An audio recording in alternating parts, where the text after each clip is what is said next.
Welcome to the video on present continuous tense.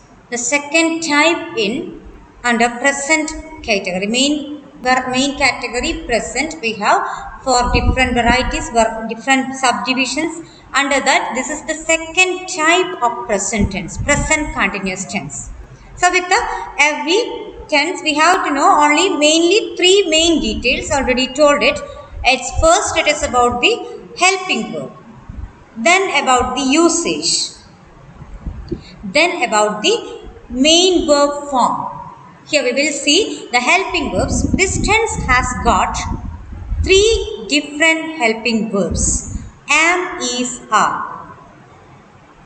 And we will see with us what kinds of subjects or which kind of subject will take each variety or each type, each different form. Before moving to that, let us have a basic idea about what kinds of actions can be referred using this tense. Mainly, this is about present action, but the nature of action should be an action that is going on at the time of speaking. It is an action that is continuing at the time of speaking. For referring to such actions, the action which is a present one, but that is going on at the time of speaking. Unlike when you talk about, if you think back to simple present tense, simple present tense actions are the actions that happens just at the time of speaking. But this is an action that is going on at the time of speaking. This is a continuing action. In simple present, you do not have a continuity. The actions as such do not get you an idea about continuity. It's an on-the-spot action, but this is definitely continuous. As the name suggests, it's a continuous action. And the main helping verbs are am, is, or are. The main verb form should be ing. Not just with this continuous tense, but with every continuous tense, you have to keep in mind, the verb form should be ing. If it is sing, it's singing. If it is run, it's running. If it is go, it's going. Every time you have to add ing with the basic form of the verb. That is the basic form means V1 form of the verb. You have to add ing form. Okay, yes. So we have three different helping verbs as such available here. Why this much? Why we need three different helping verbs? Let us have a look at the rule. Am should be used with the subject I. Here I as a subject is getting more privilege. It has got an exclusive helping verb. It's am. We cannot use that am as a helping verb with any other subject. So is should be used with all the singular subjects. He is, she is, I am. I is a singular subject, but we have an exclusive helping verb available in this particular tense for the subject I. With every singular subject, is should be used as the helping verb. Are should be used with all the plural subjects like they are, we are, you are. Every time it should be are. And you please note down, you as a subject, you can just look at one person and say you. You can look at the whole batch of students and refer them to be you. But in English, every time you can be taken as a plural subject only.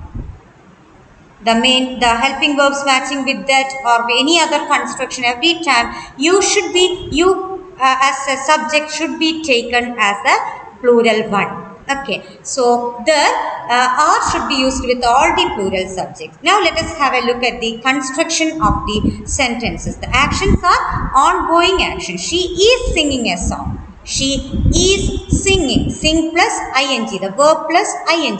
Main verb is singing. Commonly taken with the different subjects. One singular subject, I as the subject, and then a plural subject. She is singing a song.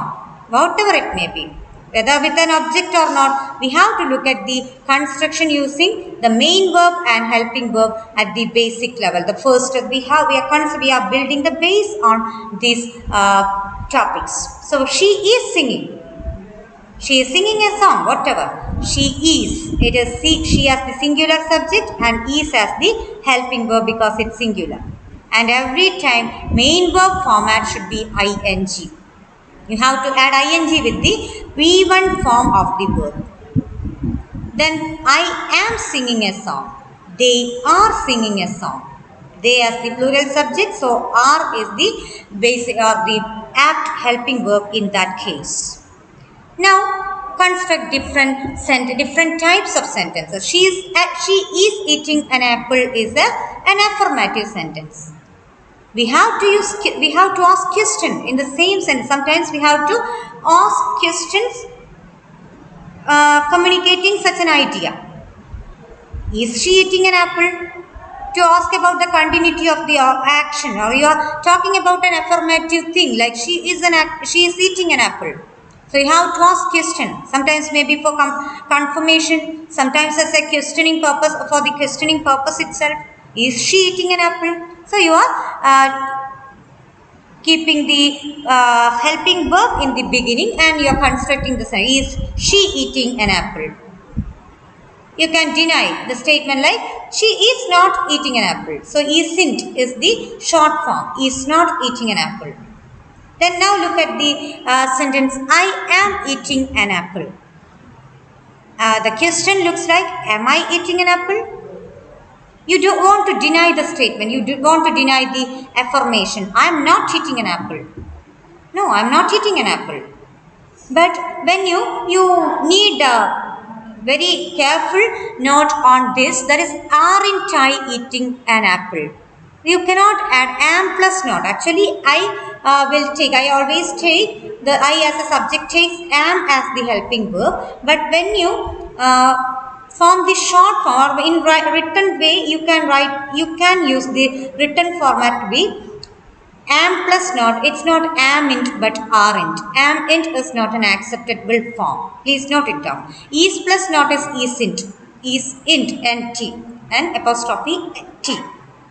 But in the case of am plus not, it will change the form to be aren't. Aren't I is the exact apt form of that helping. With this shortened form you have to note down with I. When you may have to use this form in tags and or question tags. When you form for such statements you have to make use of this idea. Now with a plural subject also, they are eating apples.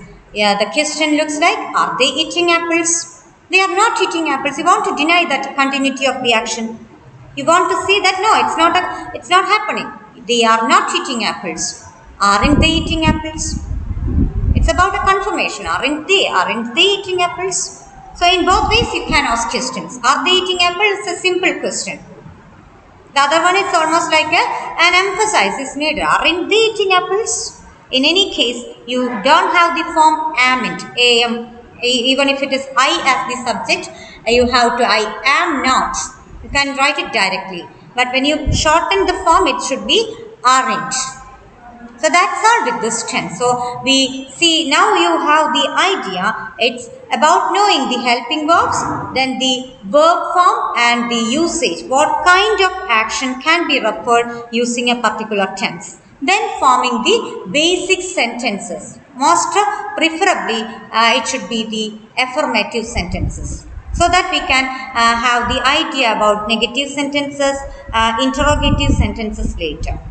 So take one particular sentence using a particular subject, that is sometimes it is singular, sometimes I and then they. So most often I as a subject gets a kind of privilege or a particular mention. So please have an idea about which are the helping verbs that are suitable with the I. The basic rules most often you cannot always take the that particular subject to be singular and apply the helping verb as such. Sometimes it is with a plural subject. The helping verbs matching for plural subjects I as a subject takes along.